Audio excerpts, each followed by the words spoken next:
दोस्तों, मैं हूं विशाल। हम हाजिर हैं दिल्ली की 10 बड़ी और अहम खबरों के साथ। दिल्ली में एसआईआर 47,62,हजार वोटरों के नाम ड्राफ्ट लिस्ट में नहीं होंगे।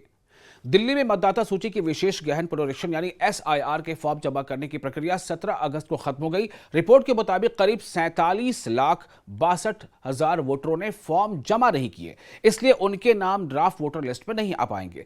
ऐसे लोग 24 अगस्त से 23 सितंबर के बीच फॉर्म 6 देकर अपना दावा पेश कर सकेंगे।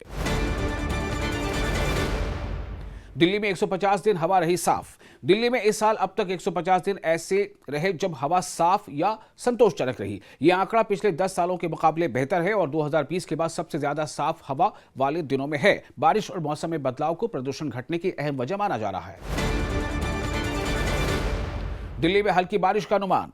मौसम विभाग के मुताबिक 18 अगस्त को दिल्ली में आसमान आमतौर पर बादलों से घिरा रहेगा। सुबह से दोपहर के बीच कुछ इलाकों में बहुत हल्की सी बारिश या हो सकती है। दिल्ली का ज्यादा से ज्यादा जो टेम्परेचर है वो 32 से 34 डिग्री और कम से कम टेम्परेचर 23 से 25 डिग्री के बीच रहने का अनुमान है।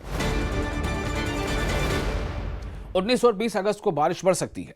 आईएमडी के पूर्वानुमान के मुताबिक 19 और 20 अगस्त को दिल्ली में कई जगह हल्की बारिश और कुछ जगह मध्यम बारिश हो सकती है। शाम या रात में भी एक और बारिश का दौर आने की संभावना है, यानी अगले 2 दिन उमस से कुछ राहत मिलने की उम्मीद है।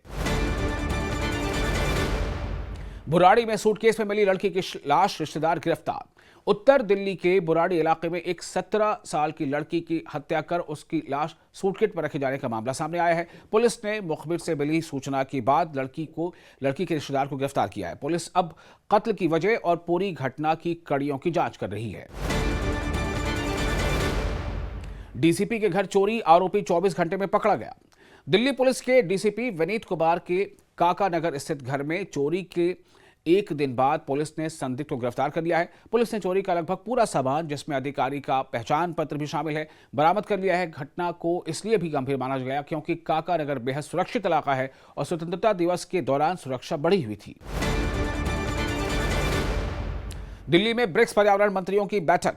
नई दिल्ली के भारत मंडपम में आज ब्रिक्स देशों के पर्यावरण मंत्रियों की 12वीं बैठक हो रही है। बैठक में जलवायु परिवर्तन, टिकाऊ विकास और पर्यावरण से जुड़े मुद्दों पर सहयोग पर चर्चा होनी है। भारत इस साल ब्रिक्स की अध्यक्षता कर रहा है और बैठक 17-18 अगस्त के कार्यक्रम का हिस्सा है।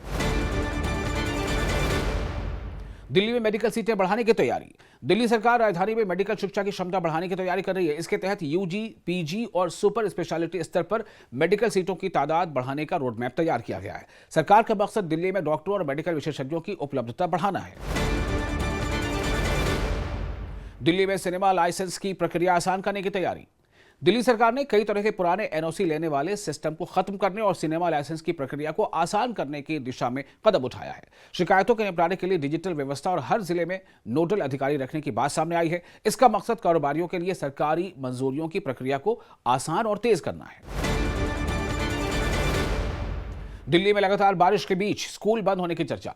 मानसून की वजह से दिल्ली समेत कई राज्यों में बारिश का अलर्ट जारी है और स्कूलों को लेकर अभिभावकों में सवाल बने हुए हैं। हालांकि मौसम विभाग का अलर्ट अपने आप स्कूल बंद होने का आदेश नहीं होता। इसका फैसला दिल्ली सरकार या संबंधित प्रशासन करता है, इसलिए स्कूल बंद होने की जानकारी के लिए आधिकारिक आदेश को ही सही माना जाना चाहिए।